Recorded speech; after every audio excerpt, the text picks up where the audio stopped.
Ladies and gentlemen, before we get started, here at Ivy Talks Podcast Network, we're doing a subscriber giveaway. We'll be doing a giveaway on the 1st and the 15th of every month for $50 for a random subscriber. All you have to do to enter is subscribe, comment on any video, and you'll be entered for a chance to win. And once you do it once, you're entered for life.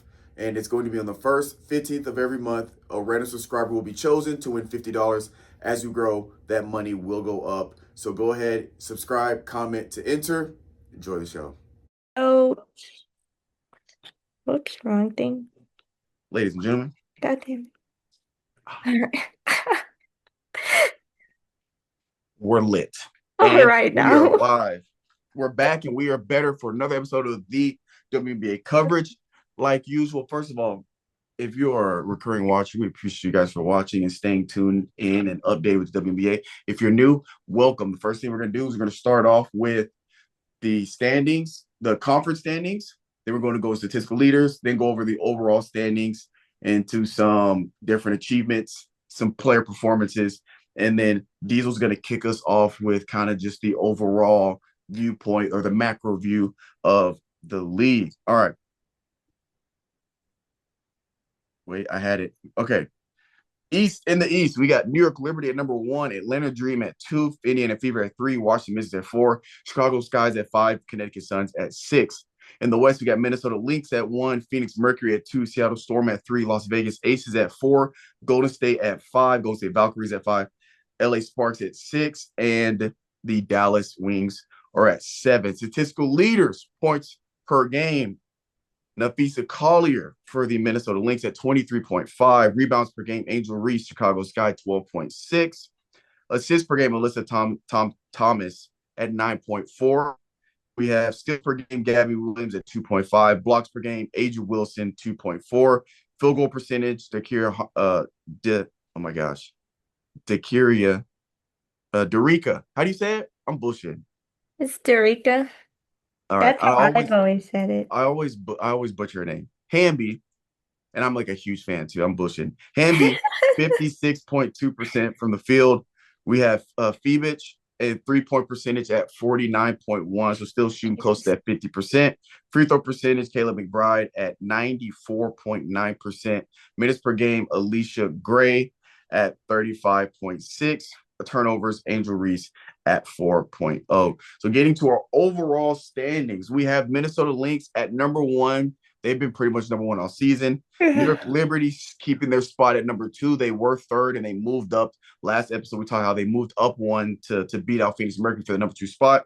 Phoenix Mercury still at 3. Atlanta Dream slides up 1 more spot to number 4. They were at one point in the sixth spot. They've slid up to 4. Seattle Storm drops to 5th.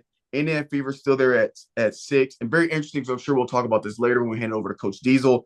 Las Vegas Aces slide up to number 7. We talked about they were the first team out. And like we had been talking for a few episodes, pretty much how that there's going to be some shuffling around there, especially at the bottom because it was very tight. Washington Mystics dropped 1 in the 8th spot, and the first team out is still the Golden State Valkyries. Some quick award and achievements. Shout out to Skylar Diggins for Seattle Storm. First career triple-double, 11 points, 11 assists, 12 rebounds. And then shout out to Alyssa Thomas for Phoenix Mercury. She moves to 10th all-time in the assist leader board. The last thing I'll close out my segment is performance alerts. We had a slew of them this past week. Everybody's starting to ball after the All-Star break, getting some rest. So I don't have everybody. So if I miss some favorite players, anybody listening, if I miss somebody, I am sorry, but we can't do all of them. Anyway, start us off. Aja Wilson, 24 points, 12 rebounds, 5 assists, 2 steals, 2 blocks on 50% field goal shooting. Shout out to Aja Wilson. Kelsey Plum, she made the list twice. She had a 30-point game. I put aces for Kelsey Plum. For Los Angeles Sparks, she gets a 30-point game with 6 assists, and then she has another 20.4 rebounds and 8 assist game. And then the same game with Kelsey Plum's 20-point game, we have Rakia Jackson, 24 points, 3 rebounds, 4 3-pointers made, and she hits the game winner to beat the New York Liberty game winner. I saw that. Yeah, she was clutch. It's a very exciting game. Also, this actually was supposed to go under the awards and achievements, but Paige Buckets The Uh-huh. first player to reach 350 plus points and 100 plus assists in her first 20 games. Shout out to Paige Buckets. We got Dominique Malonga for Seattle Storm, youngest player, 19 years, 250 days, to record a double-double at 14 points, 10 rebounds. Agumbale, 20 points, 14 assists, 1 steal. We got Mitchell for Indiana Fever. She had a 35.6 assists and 3 steal game this past week. Banham for Chicago Sky, 26 points, 5 assists, and a block. Thomas for Phoenix, 27 points, 11 rebounds, 8 assists. We got Austin for Washington Mystics, 20 points, 8 rebounds, 2 blocks. Of course, the piece of color. She had a slew. I could have put her on this list 4 or 5 times, but Yeah, she's balling. I just went with this game, 32 points, 7 assists, 8 rebounds. Sabrina could also have been on here a handful of times. She had a 30 point piece McChicken nugget with 8 rebounds and a side of 6 cold slaw assists. So Coach Diesel, break it down for us. Overall, what are you seeing? Is there any, you can give us some individual players you're looking at or that you have questions about, and then just kind of your overall view of the WNBA right now? Well, overall view is that intensity is definitely picking up. I forgot we worked what Thursday together. Yeah. It was it an upset win? I don't think it was an upset win. Chicago beat someone. It was like one of those games that I think it was the Washington Mystics or Atlanta Dream. It was one of those teams where it was like a must-win game and they lost. So intensity is picking up. Mm. The stars are also picking up. Of course, Asia's still playing great. Kelsey. Sabrina. Another factoid about Paige that you missed, she has scored in double digits every single game this season. Yeah. So I just saw that too. I mean, honestly, I don't really got that much to say. Just that kind of based on last episode is that everything that we said last episode where the intensity needs to pick up, the teams that need to win should win the games that they need to win. All that's happening, and you're seeing the teams with more playoff experience, like the Aces, they've already moved up a spot. You said Atlanta moved up.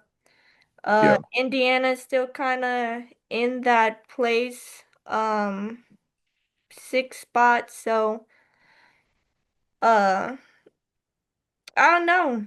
It's everything's kind of just, I guess, Pending.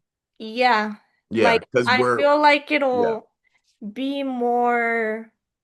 There'll be a little bit more to talk about, maybe a week or two left in this season, where Right. it comes down to the last like 5 games, where it's Right. like. Kind of when that point in the season where we know, like, when we know the teams that have made it, like the Minnesota Lynx probably be the first team to clinch a Yeah. playoff spot.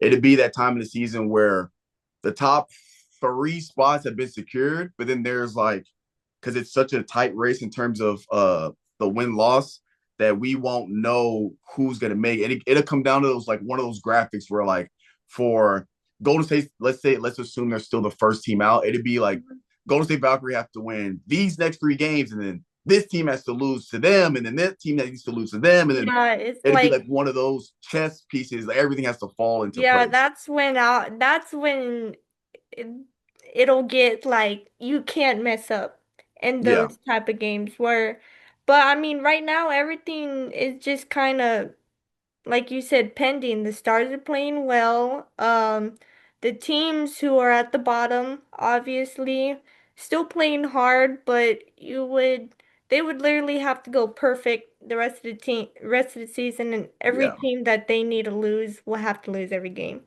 So, like where are the Sparks in this? Because Cameron Brink's coming back to Sparks are 6 in the West.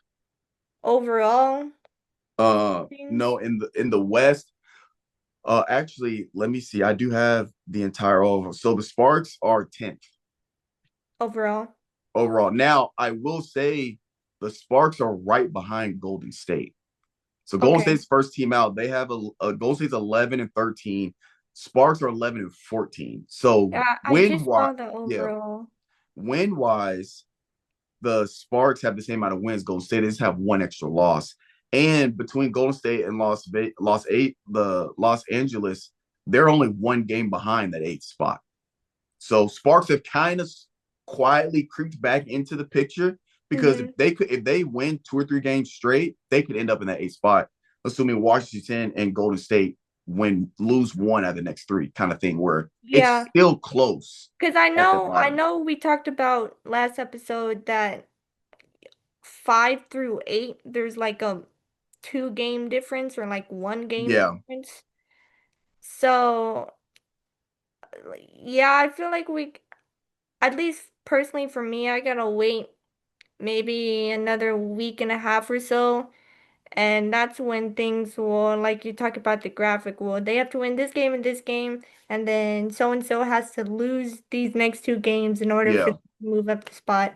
Um, but just really of like the teams that have in the playoffs previous years are showing why they've made the playoffs. Like Las Vegas has gone on a couple of good win streaks. yeah.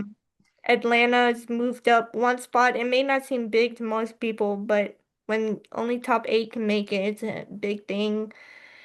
Um, and yeah, stars are playing how they're supposed to play. As long as there's no big injuries in these last month or so, then I think it's gonna be a very exciting finish to the season for sure. Yeah. So to put in perspective, since I have the not I have more just the topic, I have the whole thing right here. Mhm. Between seven Las Vegas Aces and 10th, the Los Angeles Sparks, it's a 2 game difference. So it's Yeah, even that's even tighter than what it was last year. and Cameron Brink comes back tonight, which will be a huge help for the Sparks, Yeah, 100%. because they're getting one of their bigs back. So we'll see if LA can make that push to squeak in if they can Mm-hmm. to kind of bump out the Valkyries. But I would love to see the Valkyries make it since they're the newest. They are like the new team of the Yeah, kind WNBA. of I see what think they're it made would of be, in the yeah, playoffs. Yeah. yeah. Yeah. So I have one last question because we always talk about, the top eight a lot. We kind of talk about those middle of the pack teams, 7 through 9, 10-ish. I want to talk about the bottom three teams because we don't really talk about the bottom teams as much. Because I'm just curious. I'm looking at these teams like Chicago's got promise, right? Like you look at them talent wise, they have the talent. They're just raw. They need to be polished. You got Dallas, who you have this stellar athlete, stellar player in Paige Buckets. And you got Connecticut Suns, who in previous years have been very, very consistent. Obviously, they gutted their team, but they still got some dogs on Connecticut individually. Look at these bottom three teams between Dallas, Chicago, and Connecticut. Let's just say, for sake of argument, this year they stay bottom three, right? Hmm. They probably will. What if you are like a higher up, if you're the GM or if you're a part of management in terms of off-season accusations, what's the word? Acquisitions. Acquisitions. Thank you. It's been a very long day. Um, what's your like? What do you break down for each team? What's your mindset? Like Dallas, I feel like Dallas is probably the team that's probably the most okay because they are young. It'd be one of those things like in 2, 3 years, it'd be like, okay, where are they at? But Mhm. what's your thought process in terms of what those teams need going into future seasons to be dominant? Well, just since you brought up Dallas, I would say keep Paige happy. Because, I mean, obviously she's playing lights out this season. Like, I think all just basketball fans in general, men or women, don't have to matter, that we knew she was going to fit in just fine in WNBA. So I Yeah, think if you're Dallas, it's just keep Paige happy. And then from there on, make it quote unquote Paige's team. And I think you guys will be okay. Get the pieces they need to fit around Paige and her style because she is a point guard at the end of the day. So you got that down. So Dallas, I think will be okay. Chicago, uh, it just comes down to Angel Reese. I guess at the end of the day, she is slowly fixing her game, but she needs to cut down the turnovers because you said what she's averaging 4 Yeah, turnovers a game. yeah, she's yeah. Yeah, so she needs to cut that down at least half. At least half. Because we both know the WNBA is a high turnover game compared to the NBA. So if Mhm. Angel Reese can at least get it down to half, I think she'll be okay. Obviously, her field goal percentage, you can't be shooting that low when you're that close to the basket. Uh, Yeah, and then once she gets that down, I would say just develop a nice little mid-range from the elbow down. I think she'd be good.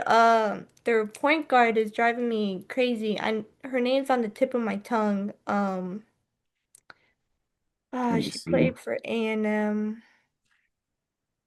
Is it Carter? Chenedy Carter. Chenedy Carter, I think that's her name, if I'm not mistaken. I know you're looking it up right now. Kennedy, she's no longer with the team Oh, at she this isn't. point. Who'd she get? She got, I believe she got like released, and they never like picked her back up. That's right. That's right. So Okay. they're, Now I I remember. think that their problem is they're kind of missing that. Because she was a good fit for them. I think her and Angel, they had that chemistry. It was just a little rough around the edges because I wouldn't say all because of Angel, but it was Mhm. a big part of it. So they need a point guard. Uh, Angel Reese needs to get her stuff together.